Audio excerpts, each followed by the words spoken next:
standing in front of them, and they were below her knees.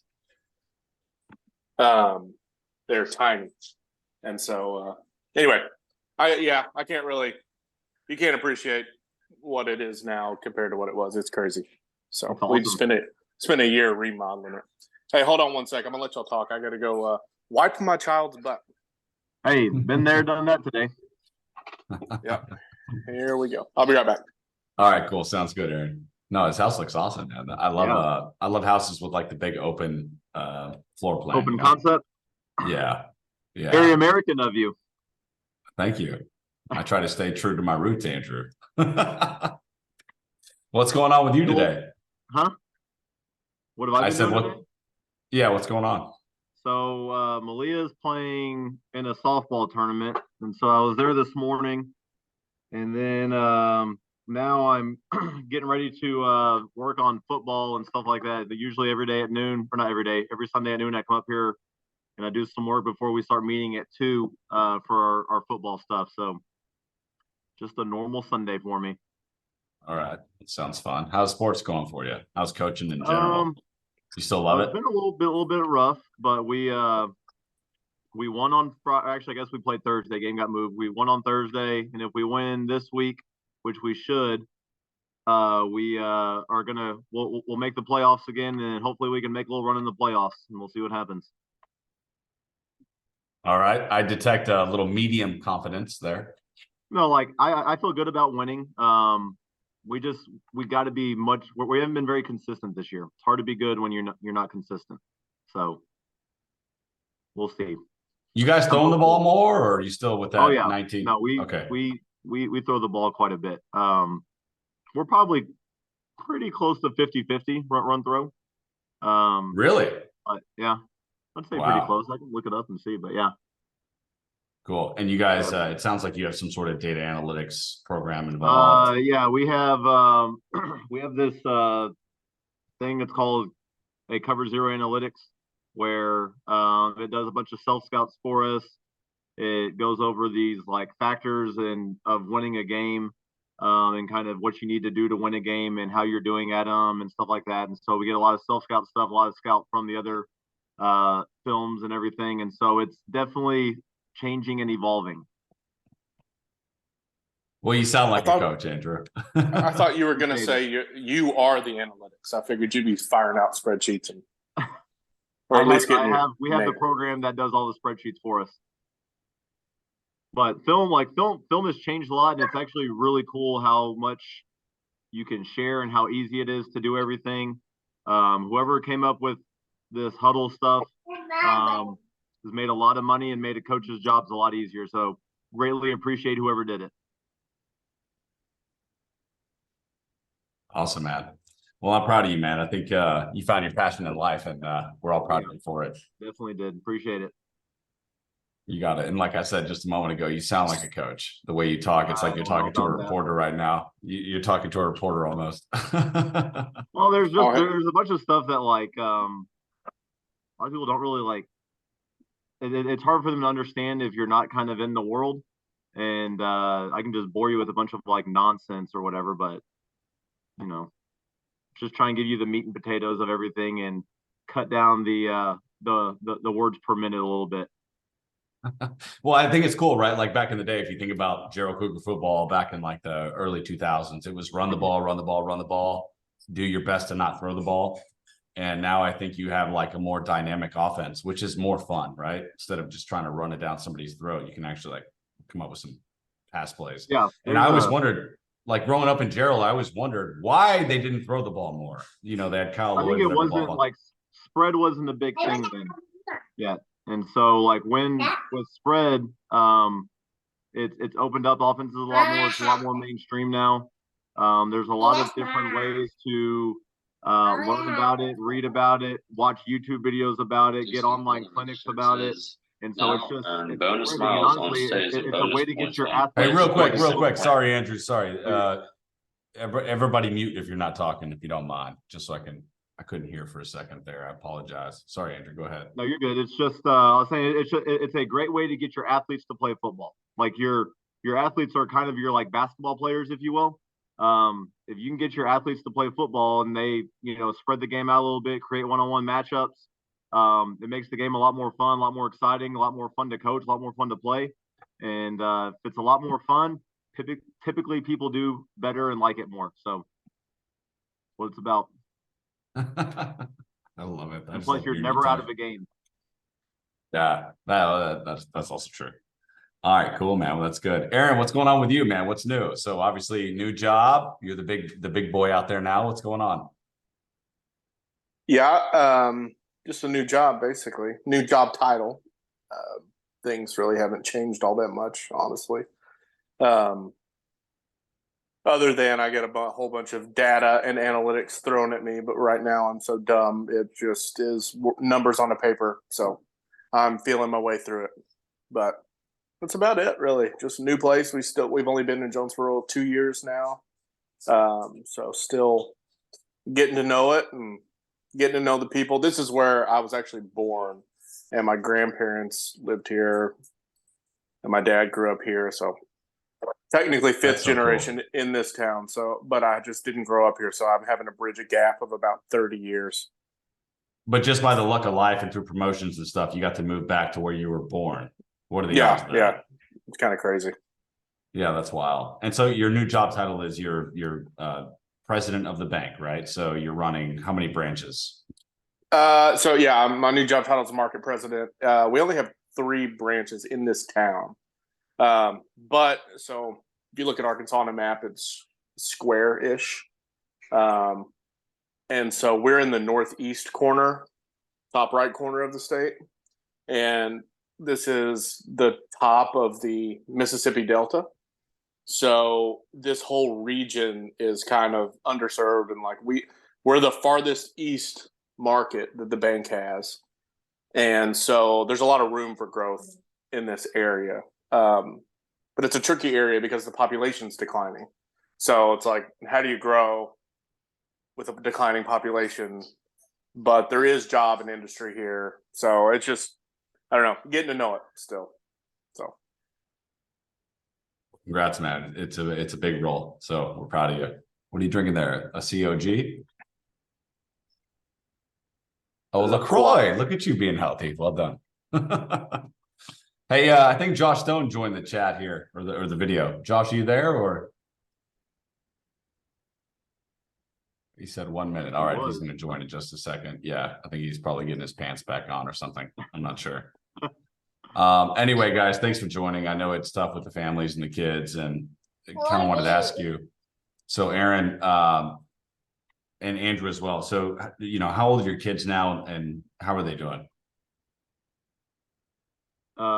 You want to go first, Bill? Yeah, sure. I can go first because I got 2 right here in front of me. So that's Archie, or his name is Arch Bell. He is 2. And the pantsless one with his butt out is Atwood. He's about to turn 4. So anyway, yeah, those are the 2. They're doing good. Archie's got a big knot on the top of his head. He was outside helping us garden earlier and fell and hit the tree, one of those beautiful juniper trees. So yeah, they're good. They're responsible for all of this. And apparently I'm responsible for cleaning it up, and I'm not very good at it. But they're good. Yeah, that's it. They're both Atwood has gone through 1 soccer academy camp. We haven't done any leagues yet just because 3-year-old soccer, they just run around like crazy. Sorry, I'm trying to figure this out. Anyway, we haven't done any leagues. So he's done 1 season of soccer, and then right now him and Archie are in like a golf camp. Yeah, it's just a 1 day a week thing, 45 minutes, and they go up to the golf course and do something. So they're doing that. My wife's actually been playing a lot of tennis. She was a tennis player in high school, and Allie, she just won state in tennis competition. So pretty cool. What does that mean? She just won it? Yeah, so they have I'm learning all this. So like the USTA has all these levels. So they start at 2.0. It's like your basic beginner, and it goes up in half increments. So 2.5, 3.0, 3.5, 4, 4.5, 5. then goes up. And your pros, I guess, they're more like 7 or something like that. And so, if if you live in a city in the U.S., they'll have some kind of like tennis league, and if they're enrolled in the USTA, they'll classify your players, and you play in a league, and you'll have some kind of governing body. Like we have USTA Arkansas, and so you get put in these leagues. And so anyway, she joined this league last year, and she was So they have state and regionals and nationals and all that crap. So she's been doing a lot of that. She's really liking it. Well, ask her if she wants to join the GFL, so we don't have to get Nate Sumner in here to whoop all of our butts. That would be great. But what about you, Andy? So I got 3 kids. Malia is 8 right now. She's playing a lot of softball right now. In the winter, she'll play basketball. I'm gonna teach her to start hurdling and track when she gets to 10. But honestly, we're very active. She's in 2nd grade in Zion. And then my middle one, Katya, is 4. She'll be 5 actually in 2 or 3 weeks. 3 weeks, I guess. She'll be 5 in 3 weeks. She goes to Zion and she's in pre-K. She just does like T-ball and stuff right now. So she's not playing any league ball or like any of the travel stuff. Like Malia plays travel ball, but it's like very local. We kind of pretty much stay within Waco, Temple, Georgetown, kind of on 35 or whatever. And then Jacoby is 3. He's in pre-K at Zion, so we just have one stop, which is extremely nice. Not that I do any of it, but it's nice for Mallory and her parents and stuff like that. But he'll be playing, I guess they call it pre-T-ball this year for the first time, and he's pumped about it. He's already been asking, like, are the cheerleaders going to come to my games from like the football games and stuff like that? And I said, well, probably not. He goes, what about the Cougar? Nope, Cougar's probably not coming either, but you get good enough, we'll see. But honestly, my house is a lot like Bell's. There's just toys scattered everywhere. Like last night, Jacoby was on the back porch. He's got this little like toy stick horse deal, and he loves the movie Spirit, and so he rides that horse, and like he just gets to his face and like, and like it's just it's intense. But he loves being active. Katya, the same deal. Like they play together. Like they're up at the fields all the time, just playing. They're great kids. Not to say they don't piss me off sometimes, but for the most part, they're great kids and they're active. And I have probably not had a dinner at home with my family because of our schedules and Mallory's schedule, and probably the whole month of October. So we're very busy, but it's great. Love it. Wouldn't change it for anything. Awesome, man. Well, congrats on the new house build. Actually, I think it might be a year or 2 old. I'm not sure. I could be behind the 8 ball here. My house is like in December. I think we'll be at year 6 already. Holy moly! Really? I didn't know it was that old. Well, that's awesome. Yeah. And then you guys had the draft there. I think all the boys came over for the draft. All the guys that were lucky enough to show up in person. That looked it sounded cool anyway. I'm sure that was fun to catch up. We had a good time. A little small reunion, if you will. Yeah. All right, well, let's welcome in Josh Stone, baby, the pilot, Mr. First Place in the GFL, looking cute as always. Hey, Josh, what's up, man? I don't think you can classify a tie as first place, but we'll see what happens when I hit that forever hung again, you know? We're in last place. You don't have to worry about us. Don't worry about it. All good, man. Good to see you guys. Hopefully we can do this every single week. A couple things I want to talk about. Obviously, what's going on in y'all's lives. Josh, what's new with you? Well, been sitting in New Orleans for a couple of days, so we were able to snag a decent hotel a block off Bourbon Street. So me and my co-pilot have been having a good time. He's actually from New Orleans, so we went out to a Halloween parade last night and got to experience some of the culture. And back home, finally settled into a pretty good routine with my ex. So I've been getting to spend some good time with my baby girl, which is definitely the highlight of this chapter of life right now. And professionally, we were just acquired by some investors out in Las Vegas. Our company was bought. The organizational structure is going to stay the same. So My bosses will stay the same. My position will stay the same, as well as some others. But how censored is this podcast, Xavier? Not at all. Okay. All right. So these people have what we like to say is fuck you money, right? They can do whatever they want. They buy these $25 million planes cash. And so we're pretty excited about that. We've been a pretty small operation dealing with, people that still have more money than I could ever hope to have. But we've been flying planes that are from like the 90s, and apparently that's old to rich people. So we're really excited for someone to come in, bring some fresh aircraft, some fresh cockpit, nice leathers, Wi-Fi on board, bigger aircraft, and they want to go international. So hopefully in the next 2 years, we'll see some fly new planes with maybe some international flying. Now, how does that work? So you guys bring in new models of different airplanes. You got to do training, or can you fly anything at this point? No, you get trained specifically for that aircraft. So basically, it's like Uber, except the cars are owned by the individuals because it's too expensive for Uber to buy the cars. Gotcha. Well, if those And investors fall then through, you rent it. Yeah, go ahead. Oh, sorry. Go ahead. I was just saying, then you rent a driver, right? Someone that's trained to drive that car or fly that plane. Yeah, I was just saying that if the investors fall through, you call Aaron Bell. He's got access to unlimited money these days, so he'll buy you a G650, no problem, pal.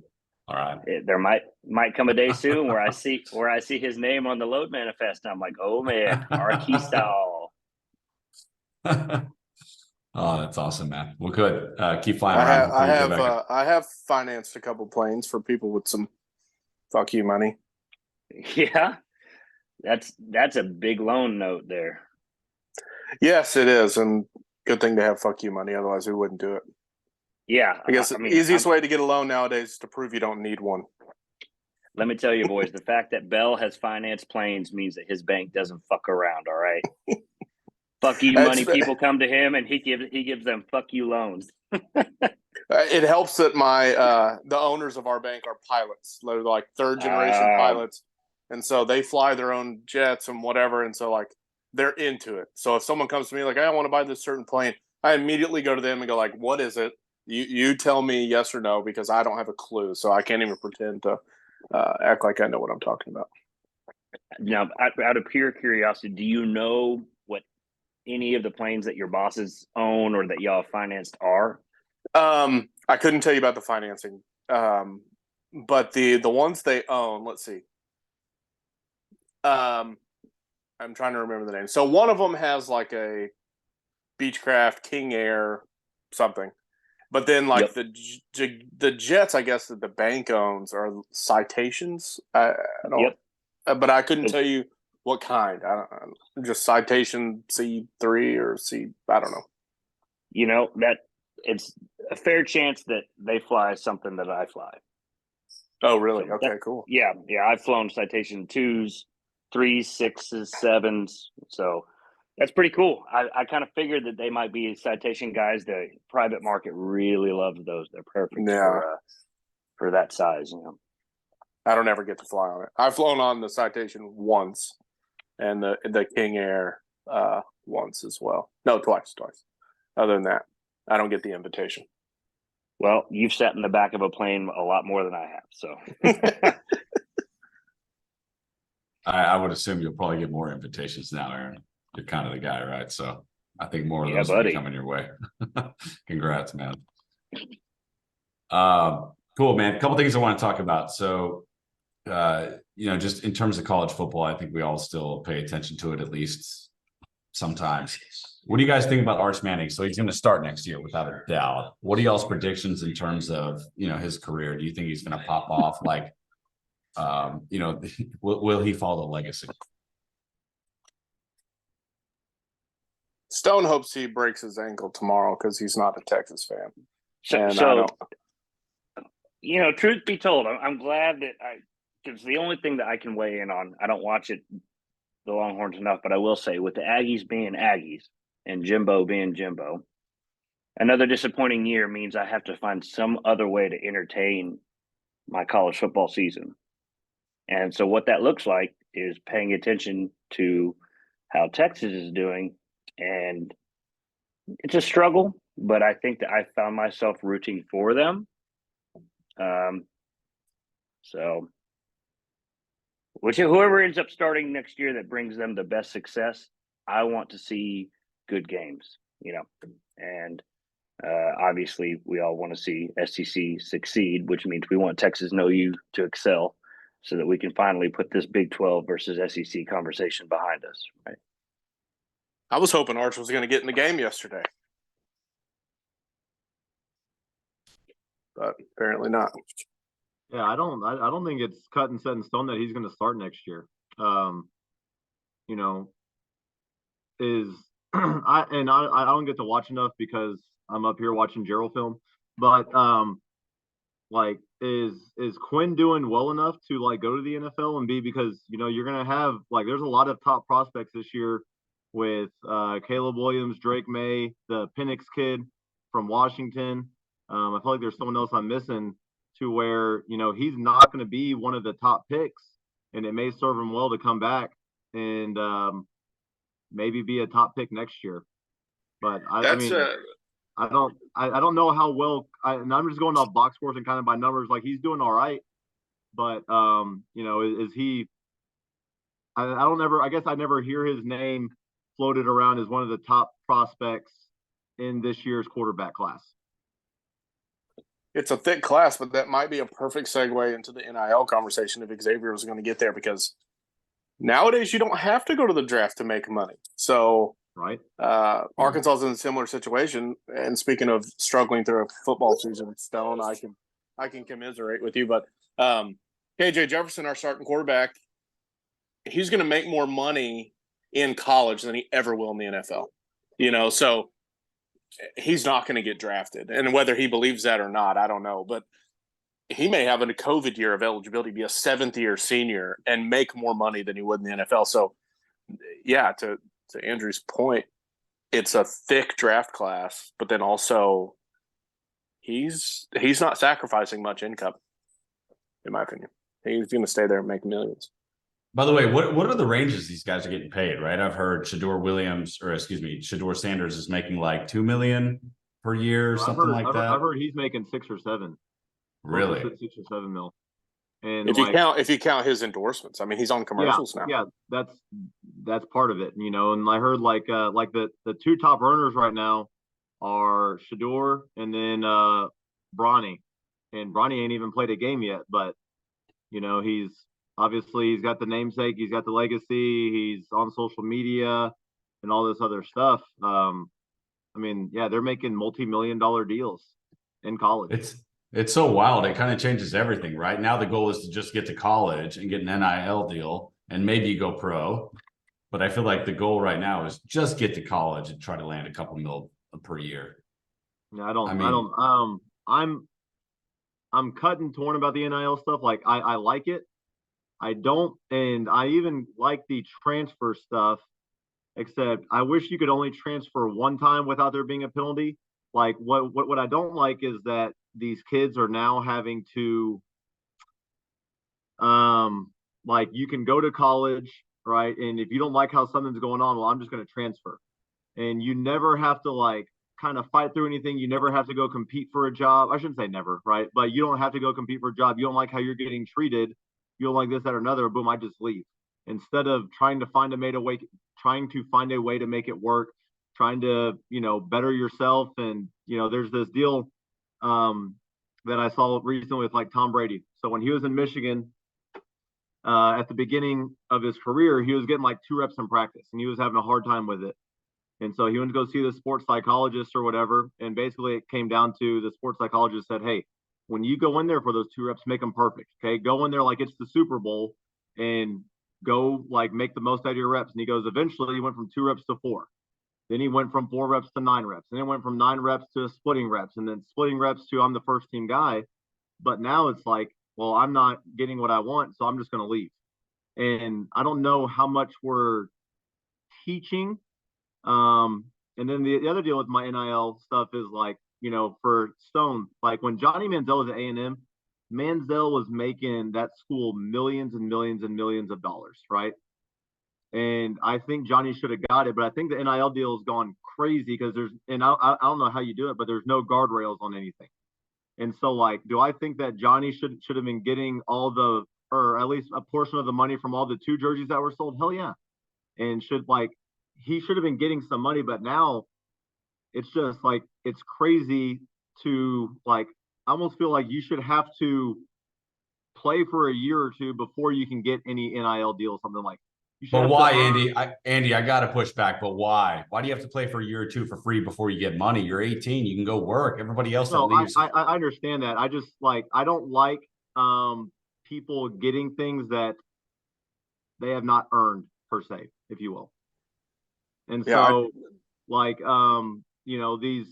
I guess basically these schools, and I get why it's like this, but these schools they're able to get these recruits because we're going to pay you more money. Well, the kid hasn't even done anything yet. Like, it's kind of like whenever in the NFL with quarterbacks, or actually in the NFL draft, Sam Bradford comes in, never played an NFL down, and he's like a top 5 paid NFL quarterback. And he was never very good. So, like, you should almost kind of have to prove and not to say you can't get money from jerseys that were sold off of you, but, like, I don't know. And I don't know how it is. I just kind of wish you had to, like, play and show that, like, hey, I'm actually good before you get money. Well, look, man, I think the free market is the free market. I actually agree with this approach, right? Let's say you get your first job at 18 and you've never worked before. Remember that summer you spent at that construction plant or that steel mill, whatever it was? Yeah. You had never worked before, but they agreed to pay you a certain amount per hour with 0 experience. What's the difference here, right? I mean, look, people are betting on your potential, and I think that you should totally be able to capitalize on your potential. And look, if you suck, I think they can cancel the NIL deals after the contractual agreement. It's not like they're going to pay you that for life, right?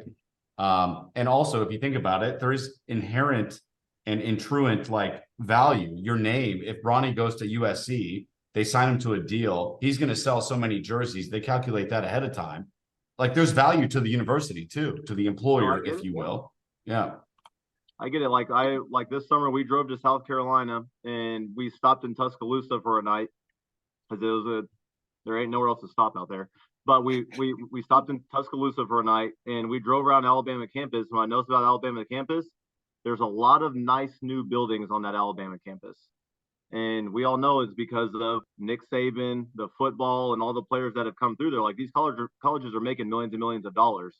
I don't know. It's I get it, and I'm not mad at him for it. I just wish there was not to say it's free or anything or not free, sorry, a fair way to do it. But I think, I don't know, you should almost have to prove that, like, you can play, and I'm more than just, I guess I'm more than just a name before I start making money. And to both of your points, I think, as with any policy change, you're going to see we were on one extreme.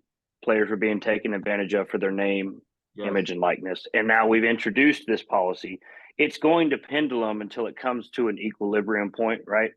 And that might look like, to Andrew's point, that might look like creating an incentive-based payment so that your actual performance is what makes you money on the field, outside of your name being used for jersey sales and stuff like that. But then also, to Xavier's point, that still allows them to make money the moment they come in, because there is an investment in them and they're already bringing value to their employer, so to say, in the university. I mean, if you look up these colleges, the colleges that go up in enrollment are the ones that are good at sports. And so you only get that because of these players that are coming in there and they're making it. And they're making that school, well known and everything. And do I think that these players should just be getting full scholarships and have to, like, be living, I mean, damn near the poverty line whenever there's not enough time to get a job? No, I don't. But I don't know. I just I don't have a right answer. It's just, I know something's off, and I don't know how to fix it or anything, but it is what it is. Well, I think there's risk with being a college athlete. You could day one in practice blow your knee out and you have nothing, right? So I actually appreciate these deals that these kids are getting. At least it guarantees you something. And like Josh was saying, over the history of college, college sports, people have been reaping massive profits off these people. So I understand, like to you, Andrew, it sounds like an over rotation. Probably is, right? The amount of money these kids are getting at 18, it's an over rotation, but you know, it is what it is. And I would rather it be like it is now than it was before NIL. So like if I have to pick one, I would rather this. I just, like I said, I don't know where the guardrails are, where the bumpers are to kind of steady the car at all. But I think something kind of needs to change ish, and I don't know what it is. So what do you think, Caleb? I was just wondering, what about the education that they're getting to go play that sport there? They don't have to pay for that education. So that's not completely true. That's true for pretty much football players. Yeah. Right, football and basketball, but like baseball, for instance, you know, baseball has like 12 or 13 scholarships and there's 30 players on the team, you know, and so True. you look at that's a lot of partial scholarships. Same for track. Hey, Bell, great job with the golf. They're pretty much full scholarships, but like swimming and diving and some of these other ones, like that have larger rosters, they don't. The only one who really has large rosters and gets full scholarships is football. Right. Everybody else is not privy to that, and so there are actually a bunch of kids who are having to pay money to go to college, even though they are playing the sport full time, and even though they are on scholarship. Well said. Great facts there. Glad we got Andy Yeah, on today. Yeah, Andy brings up good points. You know, in this conversation, we always talk about the NIL in terms of one sport, football.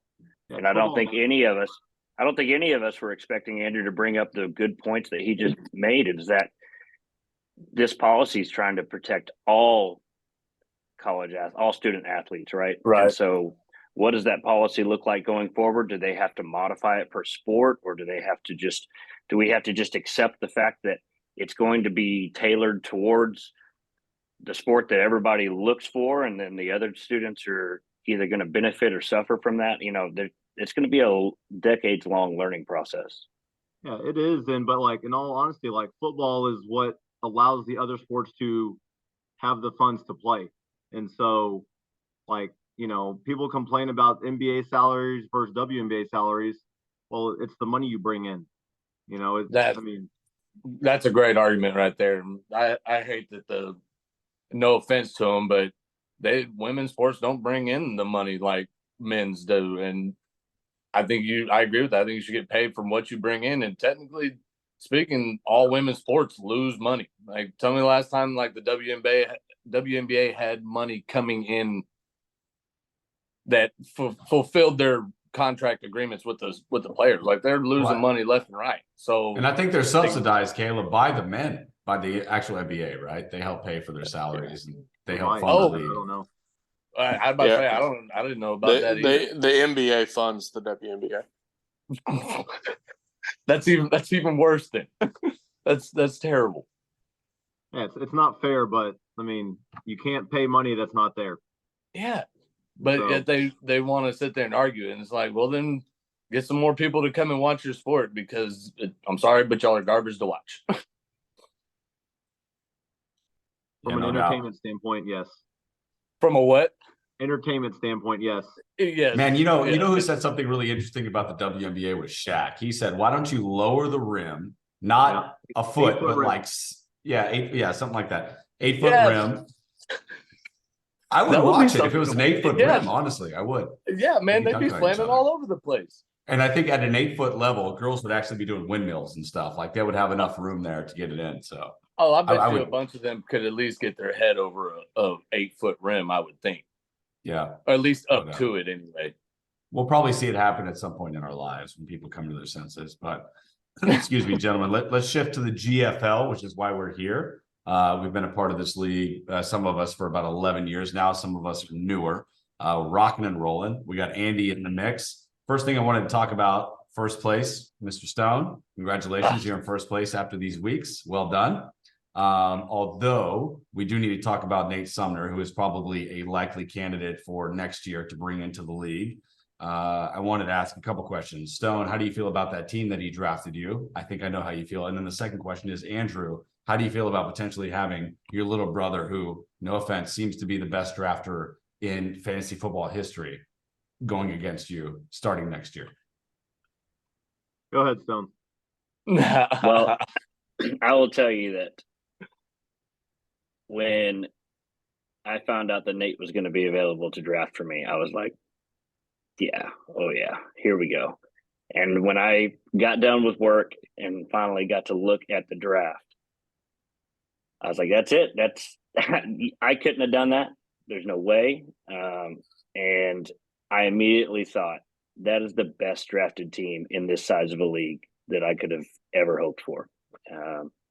So yeah, I'm not a big, in any of the leagues I've ever been in, I'm not a big transaction guy. I rely heavily on my drafted team. I've been hurting this year on running back because Mr. Caleb took old Achan in the waiver the week that I was really hoping to snag him. So I've been struggling there, but I don't want to devalue Nate by making a poor trade for one of the players that he fought so hard to get me to create this team, even though I might have to, in which case I might be consulting him once again. And I think that it's fair to say that if this year ends in some money, Mr. Nate Sumner is going to have to share in that.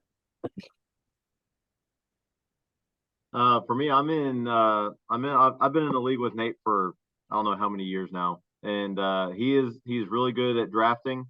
Where he's really even better is he's better at trades, and I guess he's got time to do it. I can't find time to do it. I wish I was able to make more trades and look and figure stuff out. But if he's in the league next year, you guys can consider yourself. Lucky is not the right word, but you'll be getting a lot more proposed trades for you or to you, and a lot of them you'll be like, no, I would never do that.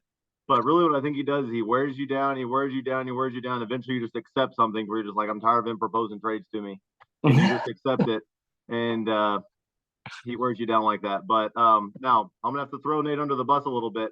I'm in a league with another league with him that I'm in with my college buddies. That he's in, and he couldn't make the draft this year, so Mallory actually drafted for him, and his team's doing really well, and Mallory did the draft for him. So I don't know. Maybe we Would bring he in do the Mallory same instead of thing, Nate. share? And so I love another league with Nate. Nate came up with this league called the Guillotine League, and so I don't know where he saw it, but what it is it's basically I think there's 16 teams, something like that. But each week, whoever the lowest point scorer is cut from the league, right? And then next week, and all their players are dropped to the waiver wires. And then the same deal goes on and on and on until, there's two teams left playing in the championship. And last year, Mallory and I were playing in the championship, and she beat me. So Mallory's played fantasy one time, and she won. So now I got a fantasy football wife for forever because I let her win. I didn't let her win. I didn't let her win. She beat me fair and square. Cooper Kupp screwed me by getting hurt last year, but yeah, she beat me. So yeah. In the waiver on that one, do y'all have like a price limit where y'all are bidding for players? So you have a $200 budget for the year, and it's also an auction draft. So we do auction draft, and then there's a $200 budget you have for the year. And then obviously, like whenever a team gets cut, all their budget money's cut, right? And so all their players are dropped. And so it kind of fluctuates. Like this past week, I paid $100 for Christian McCaffrey. Because like I hadn't really spent hardly. I spent like $3 all year because I had put in for stuff, but I didn't get any of them. And so, it was just like it's getting to that time to where, better players are getting put out on the waivers each week. And so teams are starting to get better. Teams are starting to get stacked a little bit. And, the price changes because of how much money someone already spent versus how much money you have left. And so it all changes. It's fun, though. You never know what's going to happen. And, yeah, it's a blast, that league. It's weird. It's weird, but it's fun. That'd be Andy, intriguing to do. Is that when you make those bids for those players? I've never played in an auction league. Is it open bidding so that you're aware of who you're fighting for the No, player you against, get- or is no. it blind? It's blind.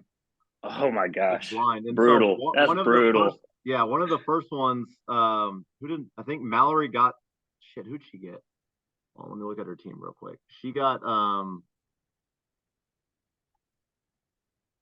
Patrick Mahomes, because she got Patrick Mahomes like week 1 or 2, and I've never seen anything like this before. She bid like 103 on him. Garrett had bid 102 on him.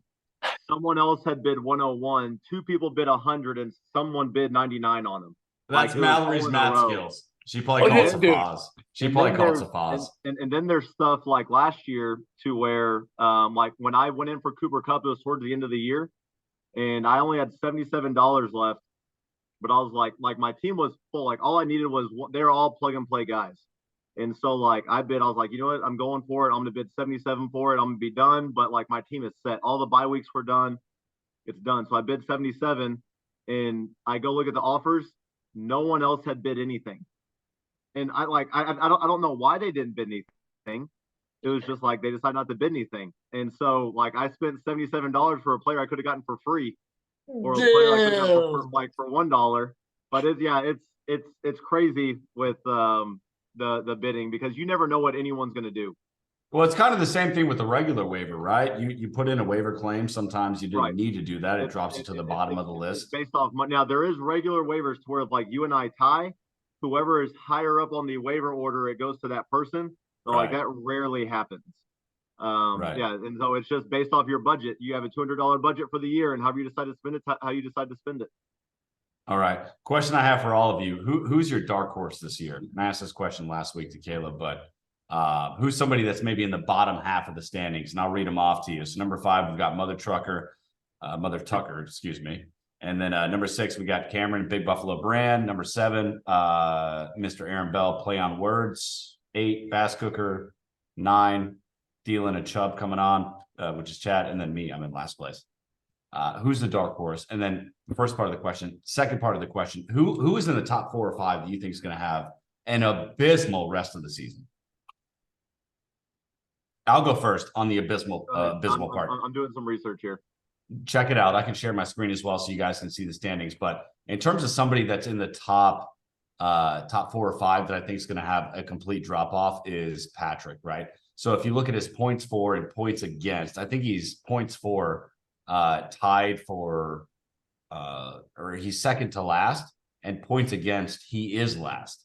So I think reality is about to set in for old Patrick here.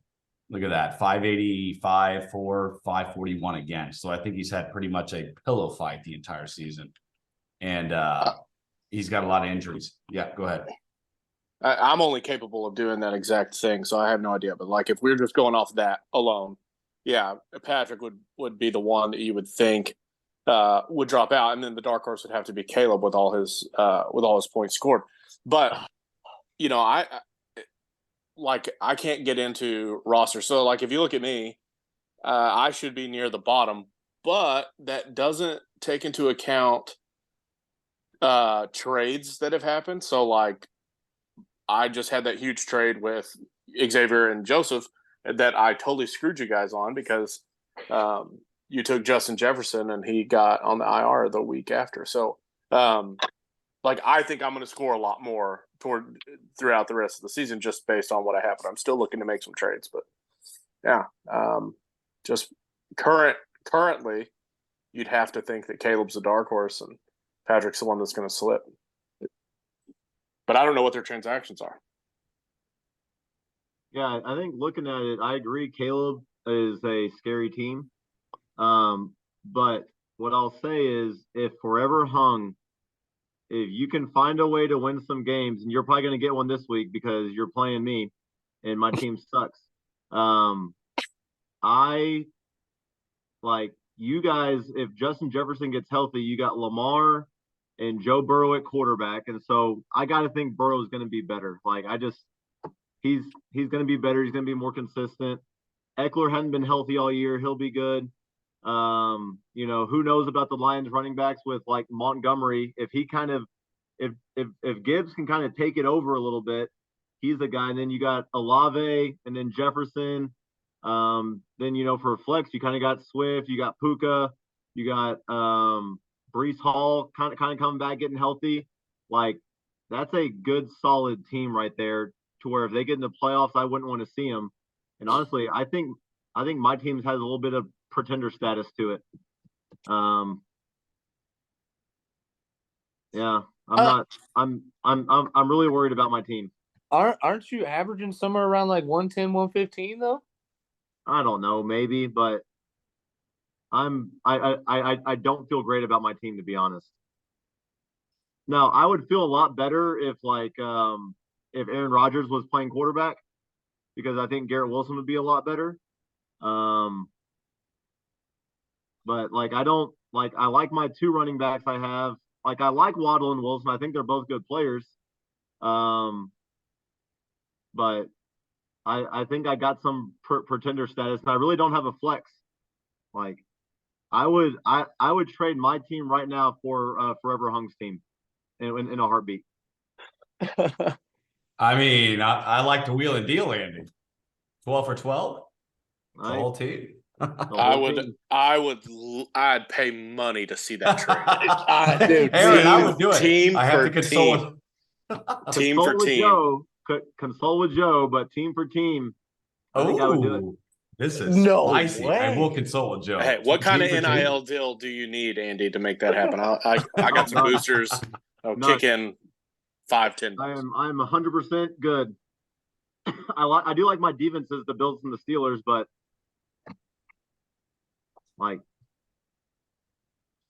Is McCaffrey playing this week? Have they said or not? It's leaning towards him playing. Damn. Okay.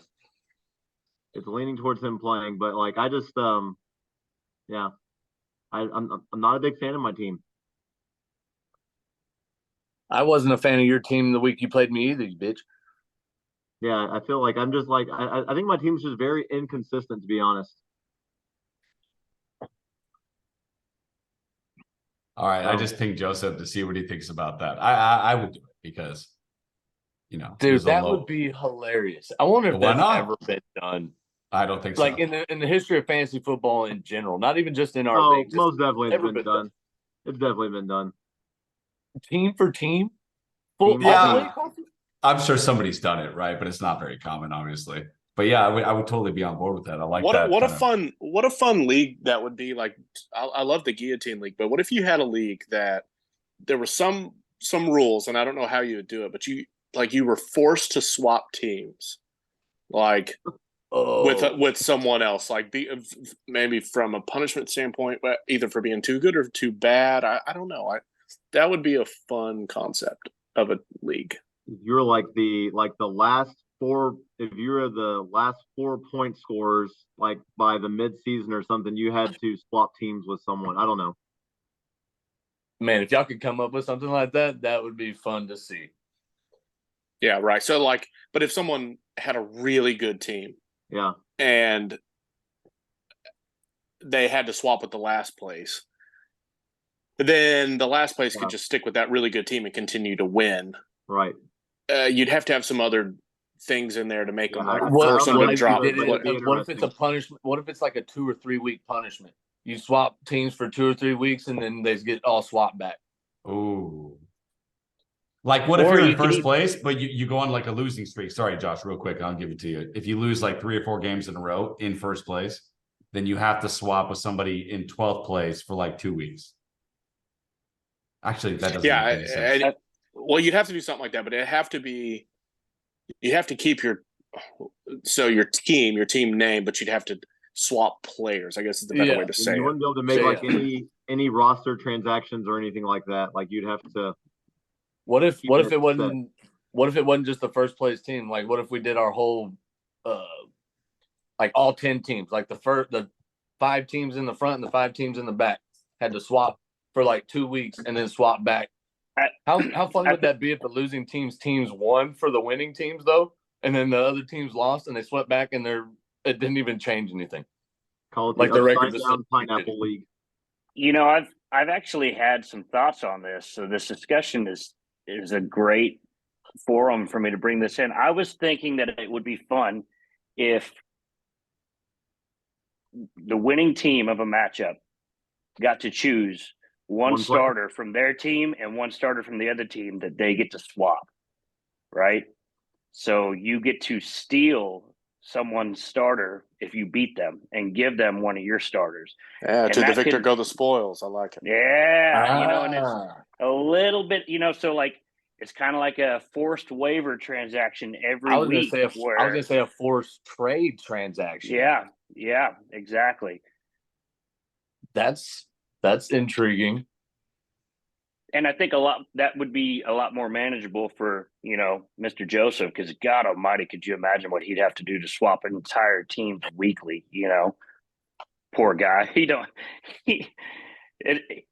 does too much pro bono for this already. We'd have to start paying him I think it's pretty close to time we give Joseph a free entry into the league.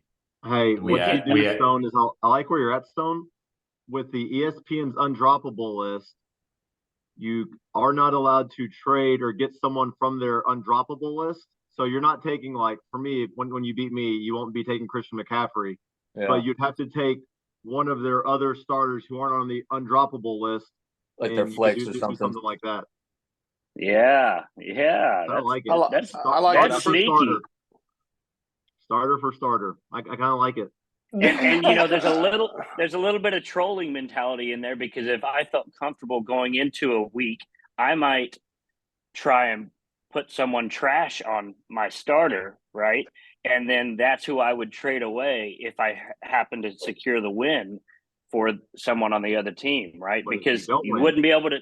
But then if you don't win, exactly, yeah. So there's some potential there. I think we need to next year have an experimental league. We have our normal, and then we kind of have this subset where we have an experimental league. We can get whoever we want to play in it and just see what happens. Come up with some crazy rules. Dude, that would be awesome. And if we did that, the question is that an experimental league is a good idea, because we could draft in our normal league and then just say, all right, this draft works for both, and we're going to try the standard format, and then we'll try the experimental format with the same teams that we drafted, and kind of see how we like that. I like it. I like it. Yeah. I'm down for that. Sounds good. We'll put it into the minutes. Andrew, I know you're taking notes right now on the podcast and not. No, Malia's about to have a game start, so I'm gonna stream it. Okay. Real quick. Playing what? Softball. Oh, okay. In October? Oh yeah, we got a tournament this week. Got a tournament next week. We'll play in November. I'm assuming this is a select league. Ish, yeah. Okay. Where's she playing, Andrew? It's this team called the Buzz. There are a lot of like academy kids, some Holland kids, and things like that. Kind of smaller town kids. But where are they physically playing? Oh, in Temple. In Temple. Yeah. Gotcha. All right, cool. Best of luck to her. One thing I wanted to bring up. So I've been pressing Pete. You guys know I like to press Pete. I like to shit talk a little bit. All right. A little. Pete's the king of it. So I've been pressing Pete on this week 11 bet, and now I feel like he has no choice but to accept, because we are dead last. There's no chance we win. Okay. I bet him $300. He's not responded, not accepted, yada yada. Oh, okay. So that one text you sent in the group chat was a lie. It was fluff. Okay. Yeah. I was trying to bait him into it, right? I got you. So what are y'all's thoughts on him not being, even if he countered with like $50, I would totally take it. Here's my thing, right? So look, the GFL takes a lot of time, a lot of hours. If you really want to be good at it, like Pete or Andy or the rest of you guys, it takes time. And if you win $700 or $800. To me, that's not sexy whatsoever. For the amount of time you put in. I'm not saying it's not a lot of money, it is, but the amount of time it takes to be that good. So I like to make these side bets, and I like to razzle up the league. And I feel like you guys, correct me if I'm wrong, like to pay attention when I try to bet Pete some money, then it's like, okay, then it makes it more exciting. So I like the side bets, but what do you guys think about that? Can I get some input on him not accepting my bet? Well, I'm looking at the box score, or it's week 11, but I'm looking at this thing online, and he's got the advantage in every single position except one receiver and you're winning one receiver matchup and the defensive matchup because right now it's empty. So, I mean, odds are highly in Pete's favor to take $300 off of you. But I don't know what it is, but I feel like Sadat has this curse against him. Whenever you try to bet him, it always comes out in his favor.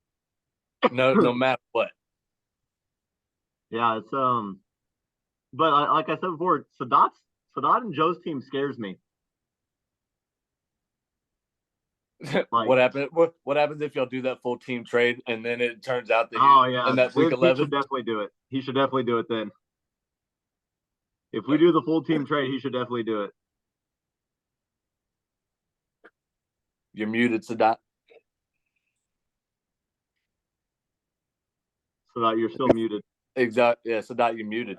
Oh, sorry, folks. I was saying, I just want Pete to bet me something, whether it's $200, $300, $2,000. Whatever. I would even take that bet, whatever it is.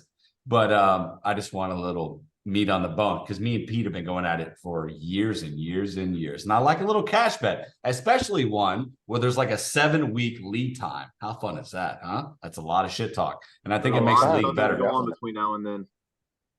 Yeah, you never know, but I'm willing to bet. Yeah. Look, we're in last place and I'm willing to put some money on it, but Pete just doesn't respond. He's over there eating his Cheetos and stuff. I don't know what he's doing.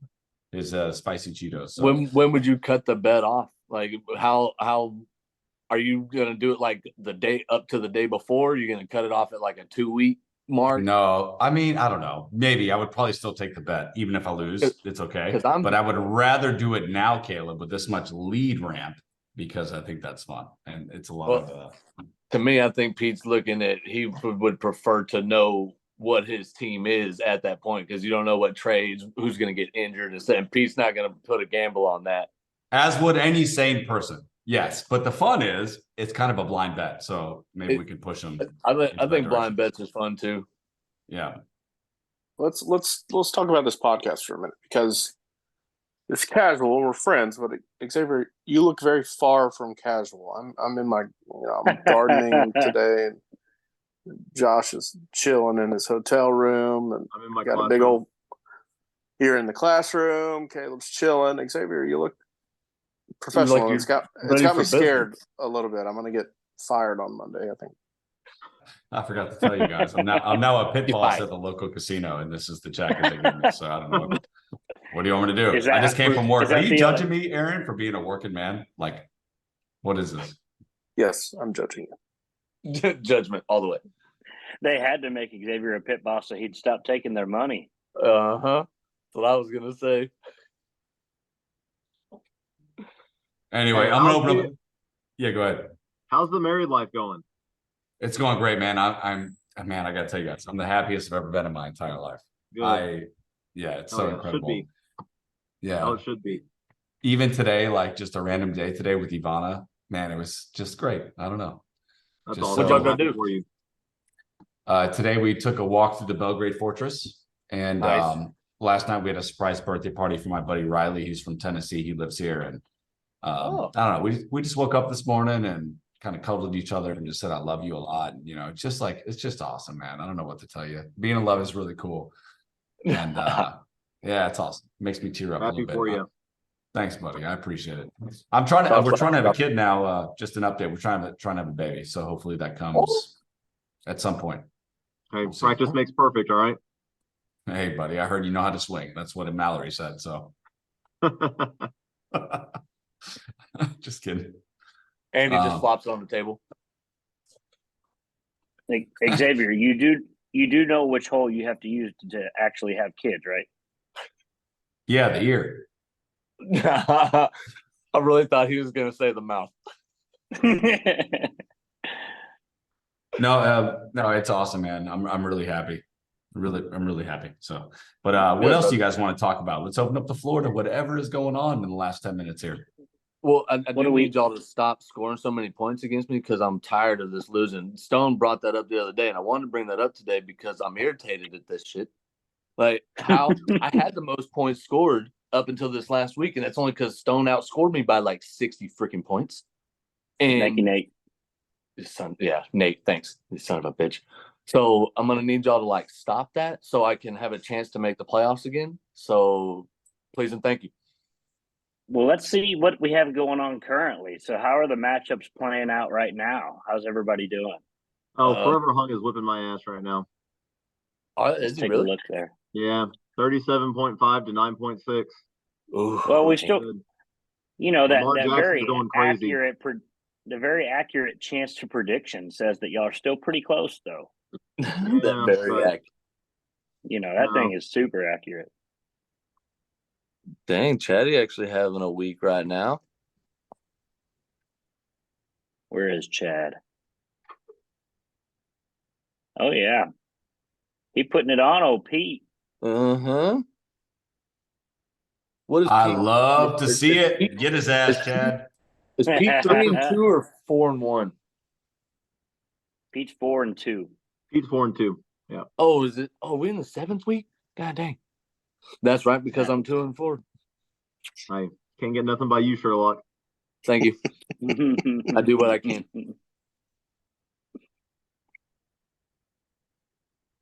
Let's see here. Hey, but look at this projection here, Andy. 119.6, 119 even. Oh, I just it's got going to be a Mark Andrews, baby. I need but I need Buffalo's defense to go crazy, and they're playing the freaking Patriots and Mac Jones, and they're not doing jack crap. not yet. It's early though. Like they've let the Patriots score 13 points already. They don't know if they've scored 13 points all year. Like what the hell? Which you gotta love to see Belichick taking those L's, man. Oh, I love it, dude. Worst season in his career. I love it. I'm like, yeah, thank you for showing us that Brady was the GOAT and the reason. Hey, as a coach, I can tell you, it's about the Jimmies and the Joes, not so much the X's and the O's. Ooh, got him. By the way, Andy, Andy. who's that was pretty good. A lot of alliteration there. Hey, listen, Andy, who's the guy at Jarrell right now in terms of athletes? The guy currently at Jarrell right now is probably, I guess it would probably be Mason Dotson. Sandy. Really? Yeah. So he's playing receiver for us, and through what are we 7? Hold on, 7 games. 8, yeah, through 7 games, he's got 1,100 yards receiving, 1,150. Wow. And like 11 touchdowns. He's good. And then we had Mason Dotson, dude. I've known him since he was like this big. Yeah, no, he's really freaking good. And so I try to make sure we get him the ball a lot. I tell him, hey, make sure you hydrate because you're about to get a lot of these targets. He'd be a great fantasy play for you this week. How old is he? He's a senior. And so we also had another guy who was a senior, Jaquise, who was Charles's nephew, Charles Bradley, his nephew. D's son? Huh? Is it D's son, D'Artagnan's son, or whatever his little brother's name is? Not Latishka. Oh shit. I can't think of her name. I know who you're talking about, the older one. Yeah, it was Janitra's son, and he was he's actually a 3-star kid, who moved to Pflugerville Weiss this year, and he's doing really well. He's actually on a visit to Kansas State this weekend, like an official visit to Kansas State this weekend. That's what's up. So he would have been like the dude. He's a great athlete. How big is Mason? He ain't big at all. He's tiny, dude. Yes, he's tiny. He's like probably 5'9", 150 pounds. Oh, so he's bigger than Dotson though was. I mean, not much, not really. I mean, a little bit, probably but the like same size. Like he just understands how to play. He's really good. Yeah, he's really good. If I could, those Dotsons are just show you guys some scrappy. film, you guys would be like, "Holy crap!" Yeah, he's really good though. Hey, Andy, question for you. You're at Jarrell now. Your dad has been there since forever and a day. Any plans to what are your aspirations? Do you want to step up to the next level, or do you want to stay at Jarrell? Like, what are your plans? Do you want to go to the next level? Next level being college. Yeah. No. Or porn. I don't know, whatever it is. No. No, because honestly, all that is for me is it's simply recruiting. Like, I don't want to go recruiting. And the other deal is like with college, there's so much movement. Like I like kind of being where I'm at and building it from within, and going that way. And so this year I'm actually the boys athletic coordinator this year.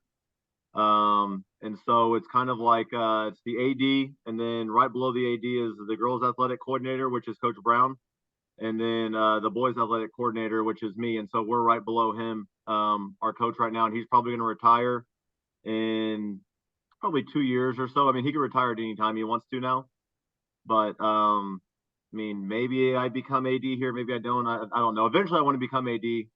But we'll see how things go. I like where I'm at right now. I like what I'm doing. I like my job titles. And so I'm not looking to move right now by any means, but there's a lot of construction in Jarrell that's really kind of getting on my nerves. And Don't be soft, Andy. Come on. It's just a bulldozer. it's everywhere. Relax. Like I can't, it's by my house, it's by where I work, it's by like I can't go anywhere without there being construction. I'm sick and tired of construction. Talk to that mayor. Yeah. Yeah, it's Patrick's fault, for God's sakes. We need him on here. Yeah. But Mayor Sherrick. yeah, it's just it's nuts. But I don't know, who knows, but I like where I'm at right now. I really You'll be like the AD. size of the school that we're at, and so I don't really want to go up to college. I don't really want to go 5A, 6A.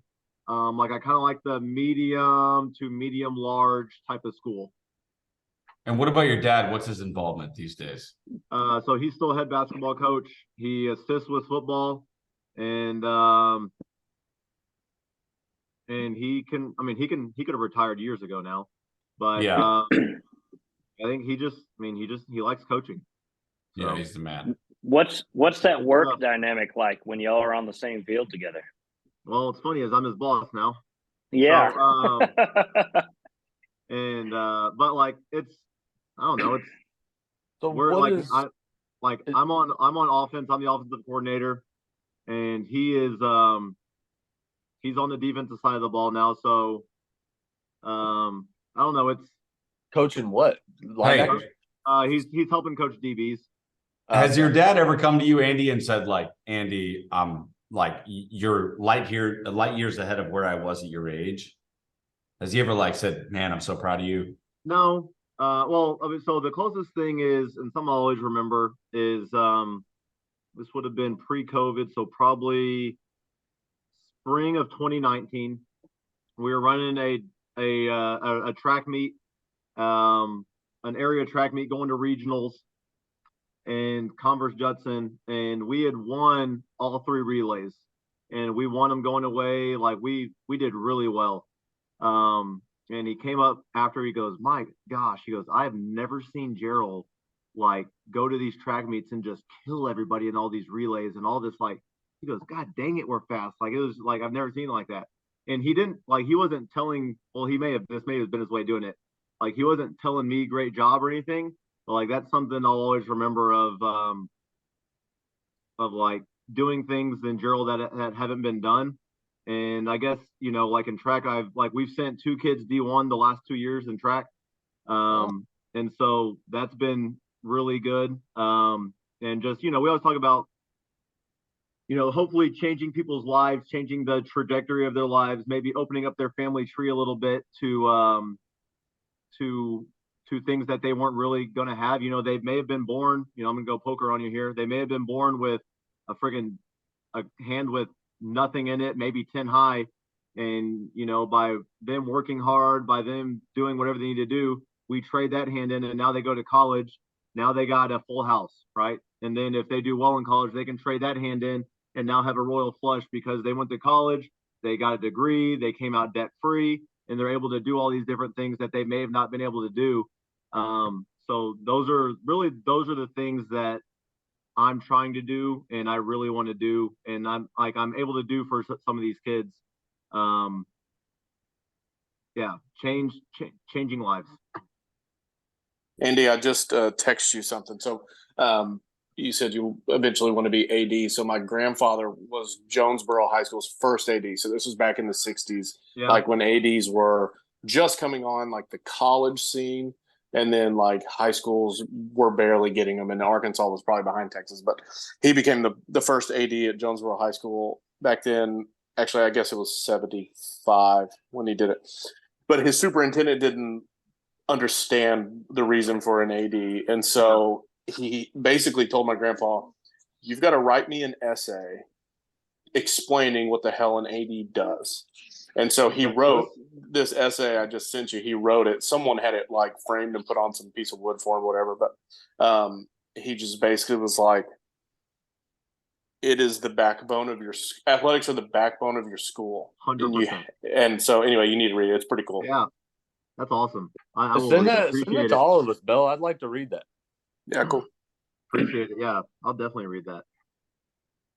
I'll just How send it long to- was the essay? It wasn't very long. It was just it was like a page thing. But Okay. I'm They- pretty he's sure had- it's 100% true right now.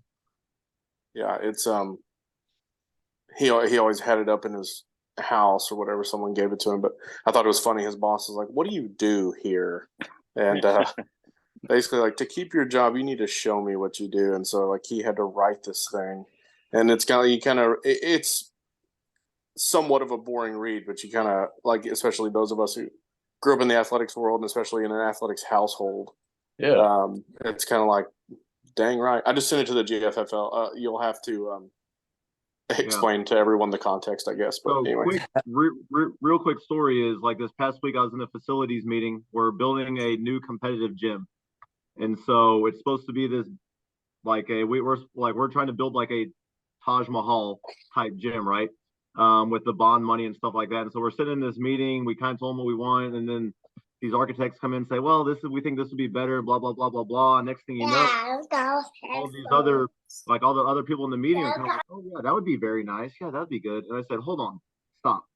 I said, "What are we trying to do? Like, are we trying to be like everybody else, or like, what are we going to do to separate ourselves to like be the standard instead of always being behind and trying to just catch up with everyone else?" I said, we have an opportunity here. We're going to grow.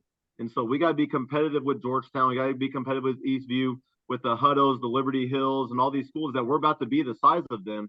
Like, we can't be looking at some of these 4A, 3A schools and being like, yeah, they got really nice gyms, which they do. Like, we have to be the standard. Like, we need to change something and be the standard. Like, what are we doing here? I said, this is my home. Where's that come from, Andy? Where's that come from, Andy? Where's that come from? Your thought process on that. So this is where it comes from. I said, this is my home. I chose to come back here. Like, I don't want to be second tier to anybody. Like, I want to build this place into a destination school, and we have an opportunity to start that. Like, let's be the standard of where people want to go and how we're going to do things and how we're going to conduct ourselves by like building some badass facilities. Build a dome over the football field. Huh? Build a dome over the football field. Like, we need it. Like, we're going to be getting an indoor here soon, but really, like, to answer your question, Xavier, it's about like this being my home and wanting my home to be looked at upon favorably by everyone else and become a dream school or a destination type school that people have a lot of respect for. Andy, we need to talk offline because I'm on a steering committee. Jonesboro's doing the same thing. It's for the community, not for the high school, but right. It's this massive. It's 200,000 square foot sports complex, and we're planning it. And like I was talking about, like this region of Arkansas is like losing population and all that, and so we're having those exact same conversations. And I didn't grow up here, but like I've had family, I've had family, but I've had the privilege of like moving around Texas, all these different towns, and just like every town has its own pride, has its own vision. But then some towns have it, some towns don't. Like, I don't know. I felt like I've had perspective of like seeing the haves and the have-nots and what the haves did with their opportunity. And so anyway, we need to talk about it because I'm going through the same exact thing, and it's kind of maddening at times. Yeah. Anyways, hopefully we got on track with the gym though, and we're getting back to trying to do something different, trying to do something upper echelon, and like not being just satisfied with being okay. Huh? I said word of the day, toilet paper. I like it. Echelon. Some motherfucker just pulling out words. No, I love it, my Andy. I love it. It's my SAT word of the day I'm supposed to use. You just have to. The one thing I've always like struggled with those guys is, or it's really the public, honestly, the public voting on what you need. They all have to convince themselves that your community deserves it. You know, most of the argument is like, oh, would it get used? Is it a waste of money? We don't currently have that activity. We don't, you know, and they want to sell themselves short. They need to believe like they deserve to have something better than Hutto, or, you know, it's like, we can't build beneath them because in 10 years they're going to be building more, and you've got to overdo it. So we went, I can feel like, and I told them this too. I said, we went to go visit a couple different gyms to see like things that we like, things we don't like, talk to some of their admin and coaches and stuff like that, and kind of get an idea of things to do and not do, blah, blah, blah. And another thing I said there, I said, like, I want to be able to build this gym and people come visit us because of what we did. So don't just copy somebody else. Like, let's take all the good ideas, blah, blah, blah, put them together, but don't settle. Like, do not settle. Like, raise the standard, and the standard has got to be the standard. Mike Tomlin. Love it. Now, is there an opportunity, Andy, if y'all were to build a complex that would fit your vision, that y'all could become hosts? Jarrell could become hosts to different tournaments or 100%. playoff levels? Yeah. Because of where we're at, we said, we want to be able to build this gym to where we can host a regional tournament. Heck yeah, man. Like, we Dude, can that host would be playoff awesome. games. And whenever people got to meet and they want to go play in a playoff game, they're like, hey, what gyms do you want to go play in? Hey, let's go play in that Jarrell gym. That gym is nice, right? Like, those are the facilities I want to be able to have. That's awesome. I don't know about the rest of you guys, but I'm fired. A little bit bougie of me, but I like it. I love it. I'm a little bit bougie. No, just keep that line of thinking, Andy. Keep voicing that. That's awesome. And obviously, Patrick, he can approve some stuff. He's doing a good job. He's doing a damn good job. Yeah. All right, boys, we're at like an hour and 15 minutes. Want to appreciate and say thank you to all you guys for coming. I appreciate it. It's been a long one. Thanks for setting this all up, Sadat. I'll see you guys next week if you're available. I'll let you know, brother. See ya. See you, brates. Hey, good luck at